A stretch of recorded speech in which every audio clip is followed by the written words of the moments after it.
Ato Panishadang Sarair Arthaistushtava Saṅkarang. Then Rama extolled Śaṅkara with meaningful hymns containing the very essence of the Upanishads. Śri Rāma uvacha Deva prapanartihara prasida prasida vishveshvara vishvavandya prasida gangadhara chandramaule mantrahi sangsara bhayadanatam. Śri Rāma said, O Lord, destroyer of the distress of those who take refuge in you, be gracious, be gracious. O Lord of the universe, O thou worshipped by the universe, be gracious. Thou, the bearer of Ganges, with moon adoring thy crest, protect me, helpless as I am, from the fear of births and deaths. Tvato hi jatam jagadeta disha tvayeva bhutani vasanti nityam tvayeva Shambho vilayang prayanti bhumau yatha vrikshalatadayopi. O Lord, this world indeed is born only from you. In you alone the created beings live always. O Shambhu, into you alone they undergo merger, just like the trees and creepers into the earth.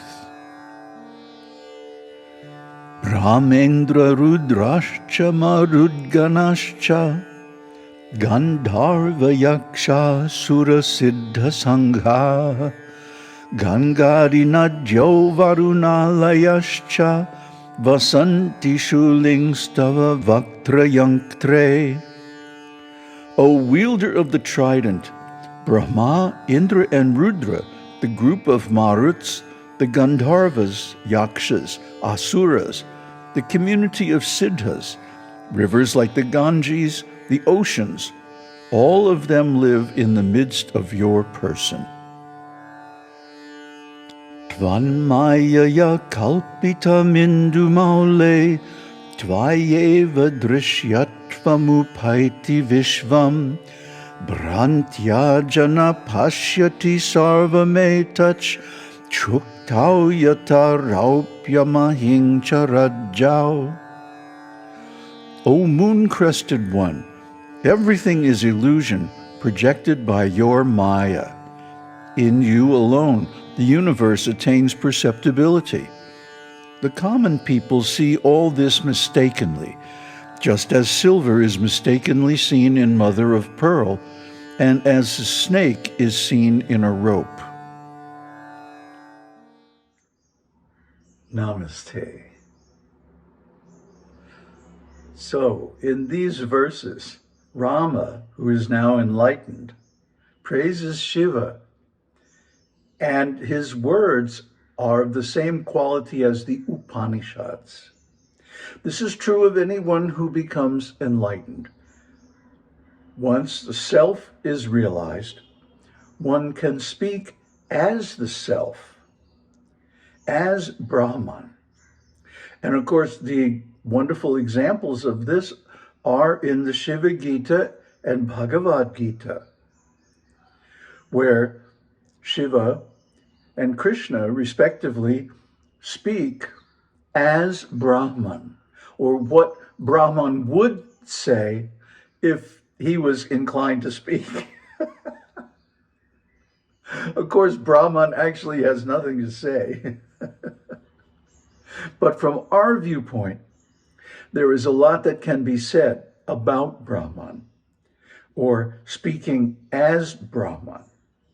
And so now Rama is speaking on that platform, and he is extolling Shiva for his qualities, his wonderful qualities. And this is exactly the same as praise of Brahman, because Shiva is Brahman. So what does he say? He begins by saying, Shiva is the remover of distress for his devotees. Certainly this is true. Anyone who becomes a sincere devotee of Shiva knows this, not after a long time, but immediately. Shiva is not like Vishnu.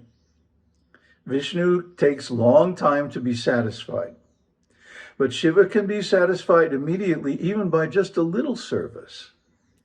This is one of his great qualities.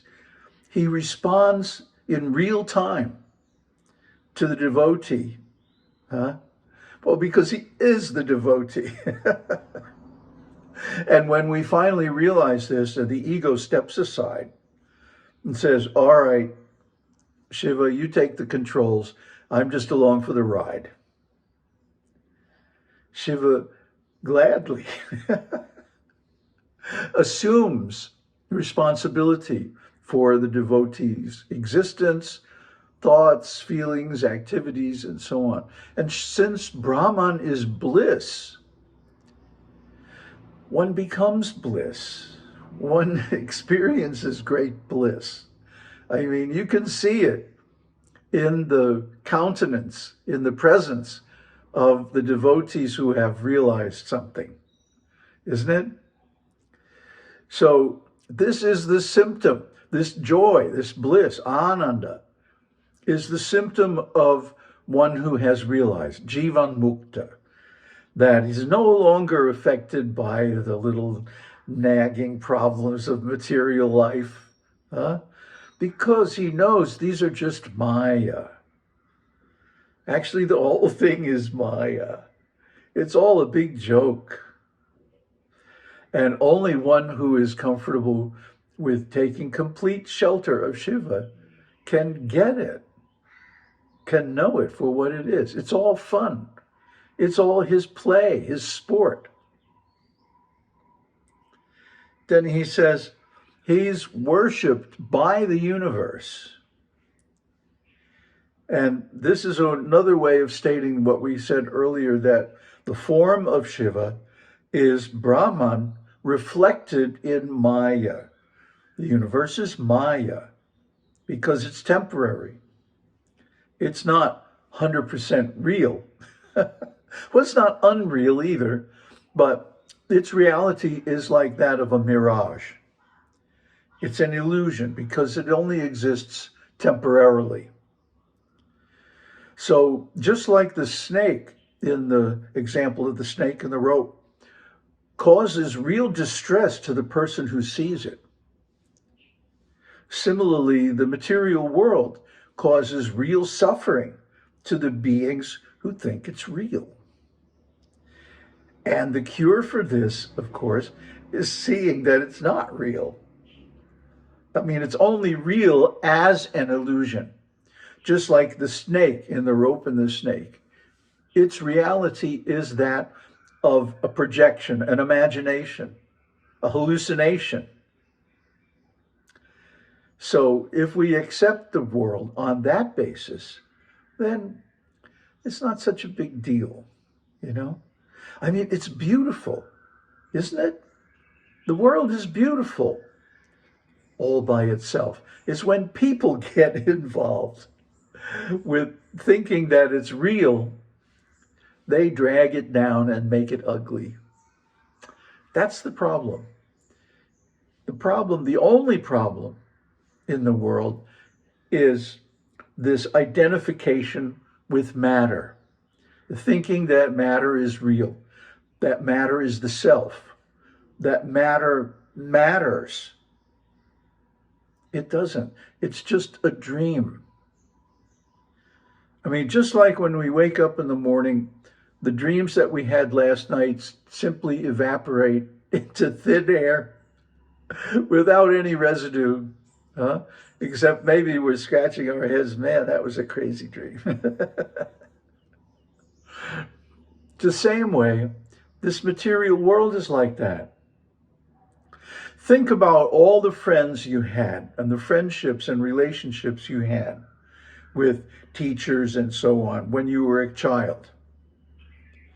Where are those now?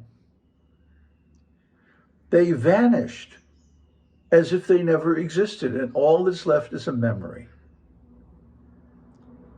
So what's the difference between dreams and this so-called material reality? Huh? They're both of the same quality, just that the material dream is a little more persistent, that's all. So then what does he say? He says, protect me from the fear of births and deaths, because I am helpless. It's true. All of us here in the material world are helpless in the face of birth and death. We're born screaming, covered in blood.